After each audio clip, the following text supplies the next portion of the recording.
वाला अपने घर में रहकर कोरोना काल में दीपोत्सव का वो साक्षी बनेगा। और देवास की ये तस्वीरें देखिए, यहाँ पर भी कैसे भक्तिमय माहौल बना हुआ। यदि राम बिना कोई धामे नहीं, राम बिना कोई धामे नहीं। हरे हरट में जोत का वासा, राम को सुनना दूजा नहीं। हो हरट में जोत का वासा, राम को सुनना दूजा नहीं।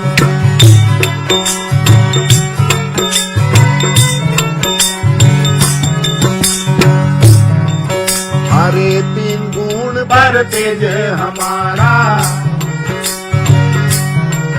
यदि पाता तू पर जोते जले। तीन गुण पर तेज हमारा, यदि पाता तू पर जोते जले। पाता तू पर जोते जले। हरे दिन का उजाला 14 लोक में, सुर डोर आकाश से चले। हाँ दिन का उजाला 14 लोक में, सुर डोर आकाश से चले।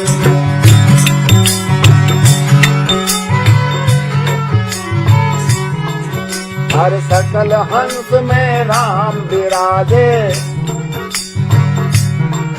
यदि राम बिना कोई धामे नहीं, राम बिना कोई धामे नहीं।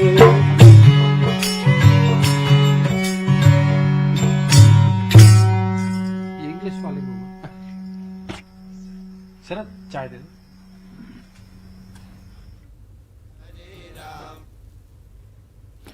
तो ये राम धुन और राम भजन आप सुन रहे थे। देवास में भी यहाँ पर राममय माहौल, भक्तिमय माहौल। और ये देखिए, ये भी हम आपको दिखा रहे हैं कि कैसे मंदिर, ये रेत पर प्रभु श्री राम की आकृति को उकेरा गया। और साथ ही में मंदिर, जो भव्य मंदिर निर्माण का आज भूमि पूजन होने जा रहा है, उसकी भी प्रतिकृति यहाँ पर दिखाई गई है। अलग अलग जगहों पर अलग अलग तरीके से रामदेव क्या कह रहे हैं अयोध्या में, ये सुना। भी तो हुए थे, उनका भी तो डीएनए कुछ लोगों में है ना। तो वो उनसे आप ये कैसे अपेक्षा करते हैं कि वो राम सेवकों की भाषा, राम भक्तों की भाषा बोलेंगे? तो रावण की भाषा बोलेंगे ना।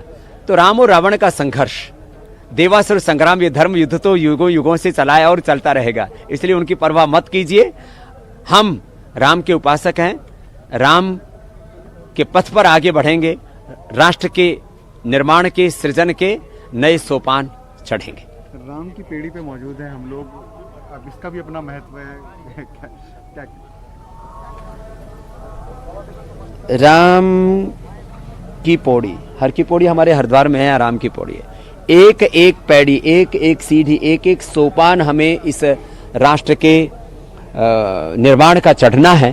और इसीलिए राम मंदिर के साथ हमें एक नया राष्ट्र गढ़ना है।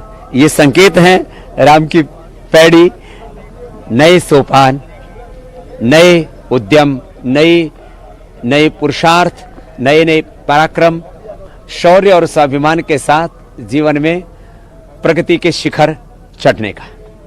बाबा, कोरोना वायरस भी है और इसमें राम की जिस तरह से पूजा हो रही है, तो साया है, लेकिन उसके बावजूद भी उत्साह कहीं भी कम नहीं हुआ है।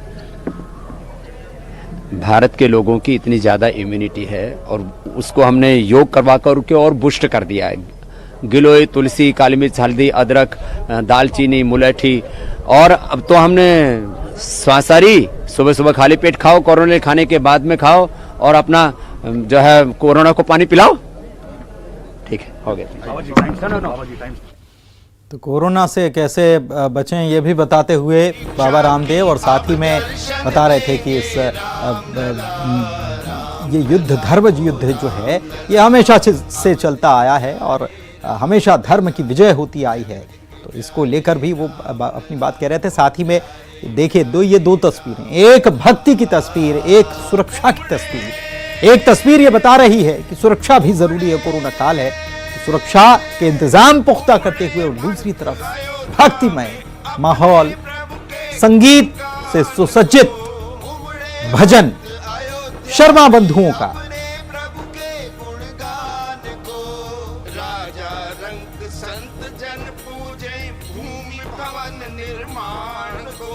राजा रंग संत जन पूजे भूमि भवन निर्माण को। सबसे दिव्य भव्य हो मंदिर,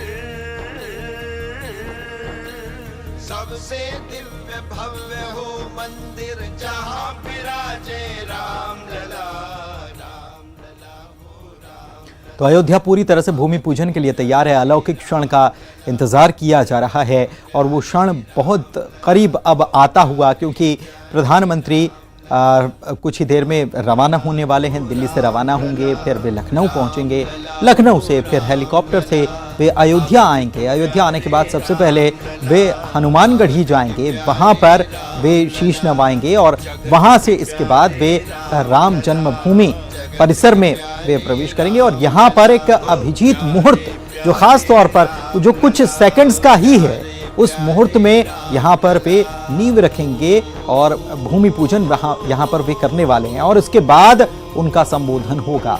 तमाम लोग पहुंच चुके हैं। खास बात यह कि इस आयोजन में जितने भी लोग शामिल हो रहे हैं सबका कोरोना टेस्ट किया गया है, उसके बाद ही उन्हें शामिल होने दिया जा रहा है और केवल कुछ लोगों को ही इसमें आमंत्रित किया गया है। जो आमंत्रण भेजा गया है, एक आमंत्रण पर केवल एक व्यक्ति को ही प्रवेश है। सुरक्षा बड़ी पुख्ता यहाँ पर की गई है, दोनों तरीके से सुरक्षा का ध्यान रखा गया है। कोरोना के चलते यहाँ सैनिटाइजेशन भी किया गया। हनुमानगढ़ी की सैनिटाइजेशन की ये तस्वीर आपको दिखा रहे हैं कि कैसे यहाँ पर हर चीज़ को पहले सैनिटाइज किया गया है और बाकायदा दूसरी तरफ एसपीजी जो है उसने भी घेरा बना लिया है, उसने भी सुरक्षा का पूरा मुआयना कर लिया। इसके पहले योगी आदित्यनाथ मुख्यमंत्री जो हैं वे भी पूरी व्यवस्थाओं का जायजा लेने के लिए यहाँ पर आ चुके हैं और पूरी तैयारियां भव्य, और ये कहा जा रहा है कि 3 सालों में ये भव्य मंदिर बनकर तैयार हो जाएगा और बेहद ही आकर्षक सुंदर यहाँ नक्काशी से भरा ये पूरा मंदिर होगा। कैसा मंदिर होगा इसके बारे में भी हमने जानकारी दी कि कितना उसका बड़ा स्वरूप कितना होगा, ऊंचाई कितनी होगी उसकी, उसका शिखर कितना ऊंचा होगा, चौड़ा कितना होगा, ये सारी जानकारी और क्या वहां पर व्यवस्थाएं होंगी, वहां जो कर्मचारी रहेंगे उनके लिए क्या व्यवस्थाएं होंगी, ये सारी वहां पर पूरी व्यवस्थाएं की जाएंगी। और फिलहाल इंतजार हो रहा है भूमि पूजन की उस घड़ी का जिसका न जाने कितने सालों से इंतजार किया जा रहा था, जिसके लिए कितना लंबा संघर्ष किया गया और आज वो घड़ी सबके सामने है। बीती घड़ी प्रतीक्षा की अब दर्शन देंगे रामलला। प्रतीक्षा की घड़ी बीत गई है और सब लोग इंतजार कर रहे हैं कि कब वो पल आए जब भूमि पूजन हो और उसके बाद फिर इंतजार शुरू हो जाएगा भव्य राम मंदिर के निर्माण के पूरा होने का। उसके पहले देखिए क्या भव्य रूप से हर तरफ कल दीप जलाए गए, देव दीपावली अयोध्या में मनाई गई थी। और यहां रुकना एक ब्रेक के लिए, जल्द लौटेंगे।